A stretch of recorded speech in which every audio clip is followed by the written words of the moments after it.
Troy dyan, alam mo, patigas na patigas ulo mo. Hindi na content yung ginagawa mo. Ikaw ba talaga naniniwala ka sa taas? Oh, naniniwala ako sa taas. Nga.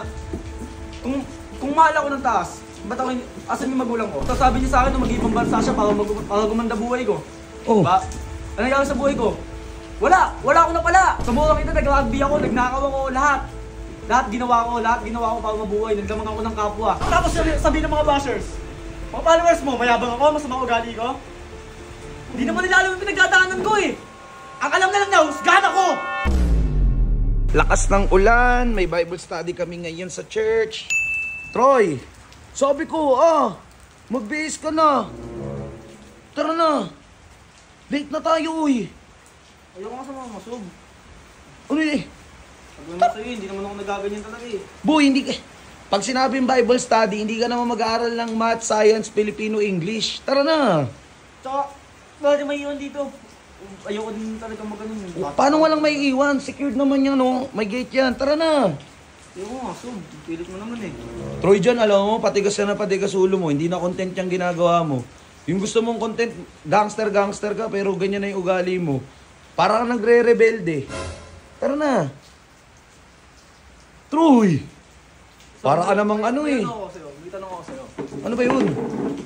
Ikaw ba talaga naniniwala ka sa taas? Oh, naniniwala ako sa taas. Nga. Kung mahal ako ng taas, ba't ako, asan yung magulang ko? Yung nanay ko nasa ibang bansa. Oh. Iniwan ako dito. Sabi niya sa akin na mag-ibang bansa siya para gumanda buhay ko. Oh. Diba? Ano nangyari sa buhay ko? Wala ako na pala. Sa mukha kita, nag-rugby ako, nagnakaw ako, lahat. Lahat ginawa ko para mabuhay. Nagdamang ako ng kapwa. Tapos sabihin mo, mahal ako ng taas? Troy, ano ba? Sana di ko nararanasan yung ganitong buhay. Diba? Kung mahal ako ng taas, ba't ako na dito ngayon? Nasaan yung magulang ko? Kaya mo ako, Tita Bert!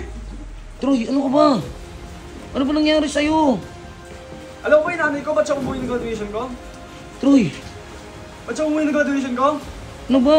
Hindi dahil papapuntaan ako. Pumunta siya para ayusin yung papeles kasi mag-aasawa na siya doon. Troy, Asan yung mga kapatid ko? Kasama nila. Nakikita ko pa nga sa picture niya, saya-saya nila eh. Buo sila pamilya, kasama ko yung bagong asawa niya eh. Ako, ano nangyari sa akin? Iniwan ako dito ng magulang ko. Natulog ako sa kalsada, kahit mahirap. Tapos sabihin mo, maniwala ako sa taas? Troy, ano ba? Sabi ko nga Kung totoo yung taas, hindi sana nandito yung magulang ko! Troy, Alam mo kung sino yung totoo nagmamahal sa akin? Kayo! Ito, mga tropa ko! uy, Tapos pag hindi ko nasunod yung utos, palalayasin nyo din ako. Eh para din pala ako robot dito eh. Pag hindi ko nasunod yung utos, itatapon nyo din ako. Troy, Diba? Tapos sabihin ng mga bashers, mga followers mo, mayabang ako, masama ugali ko. Hindi naman nila alam yung pinagdadaanan ko eh. Ang alam na lang niya, husgahan ako!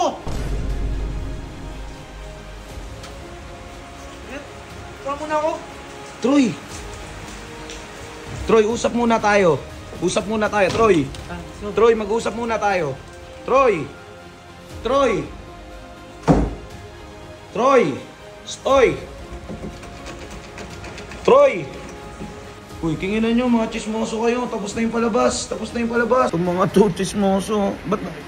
Ano mangyari? Lalim nun, boy, ah. Ano yun? Ba't ganun si Troy? Ano nangyari dun? Hindi ako sa walang galang Oh. Hindi naman sa nakikimasok. Kung ako maintindihan ko si Troy kasi yung pinagdaanan niya sa sobrang sama ng mga sinasabi niya at nararamdaman niya sobrang bigat, naiintindihan ko siya. Pero siguro hayaan muna natin si Troy. Uy, may Bible study tayo, ba't ka nakaganyan? Umayos ka naman, magpakaayos ka naman, sa church tayo pupunta. Pusa, di ko alam, gano'n na pala. First time ko marinig ng gano'n si Troy dyan. Ngayon lang umiyak ng ganun yun. Hindi, tsaka, ngayon ko lang naramdaman, kaya pala pakiramdam ko, this past few days, nag-iiba siya. Parang ano ba, parang lagi niyang sinesearch yung mama niya, lagi niyang ano. Na-stan ako, tol. Para akong, boy, para ako na ano, boy, parang, ha? Hindi ko naman siya pwedeng anuin, boy. Kumbaga, di ko siya pwedeng pagsabihan, pagalitan sa nararamdaman niya dahil nararamdaman niya yun, boy. Pumutok lang din talaga. So, baka pumutok lang din talaga, no? Pero ako, guys, may tanong ako sa inyo, guys. Pero, medyo seryoso kasing topic yun, boy. Bigat mo ano? Guys, kayo, guys. Di ko ano bang anong mako-comment nyo? Anong masasabi nyo? Gusto mo bigat, boy? Hindi, pag pag-pray din natin si Troy. Wala niyo ng pray.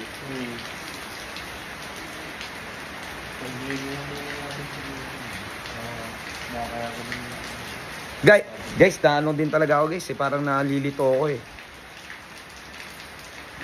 Ayoko naman sabihin na, bakit Troy, sapat, di ba sapat yung pagmamahal ko? Di ba sapat pagmamahal namin? Dahil, at the end of the day kasi, boy, meron siyang yung parang pangungulila sa isang magulang. May nanakit siya sa magulang niya. Guys, pa-comment naman guys kung di ko alam paano kakausapin tong batang to. Di kasi ako sanay na kinakausap si Troy ng heart to heart, eh. Puro lang kasi kami kalukuhan, eh. Maya na lang.